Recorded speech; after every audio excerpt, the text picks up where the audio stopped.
Assalamu alaikum wa barakatuh.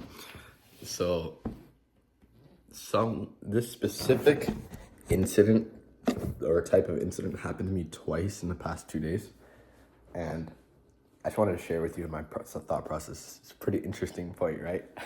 It's kind of funny, but I am walking in the aisle of a store, right? And I'm walking down the aisle, and there's like a woman like walking this way or standing there, right? And I can just go to the next. I can either just go to the next aisle, which is empty, or just walk past the woman, whatever, right? And so if I were to choose okay, which one do I authentically want to do? I would want to go to the opposite lane, the one with no people, right? Because that's better for my heart, right? To not for the woman stuff, obviously the fitness knowledge of stuff. So that's what I authentically would want to do. But oftentimes when I'm walking, I'm already walking a couple of steps, and she probably notices I'm walking that way. And then if I just turn around, and I'll think, oh, she's probably should think why did he just turn away and go to another aisle? What the heck, was it me? Why does he dislike me, right?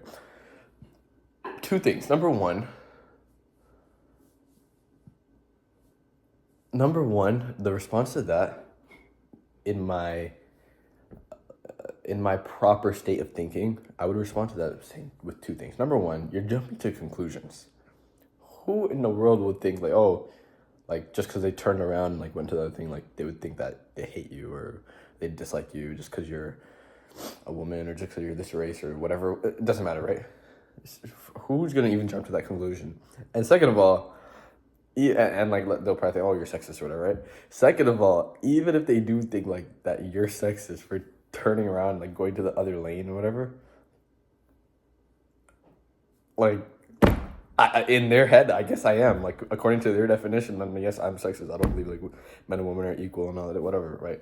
So I literally don't. So even if I was sexist, why would I pretend to not be if I truly was in their perspective? Subhanallah. Subhanallah.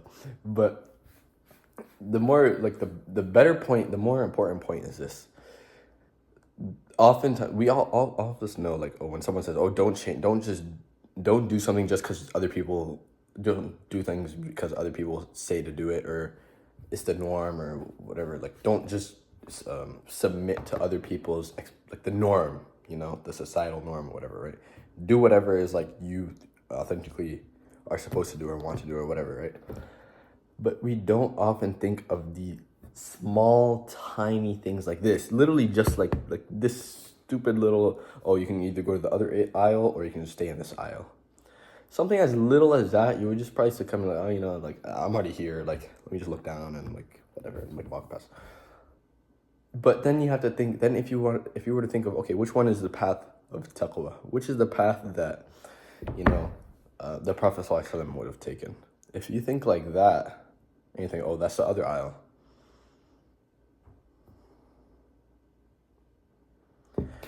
So don't be so quick to succumb to other people's opinions, even if it may be so minor, even if it doesn't even affect, if it affects you even in the tiniest bit. If you can just dodge that tiny bit of effect, a tiny bit, then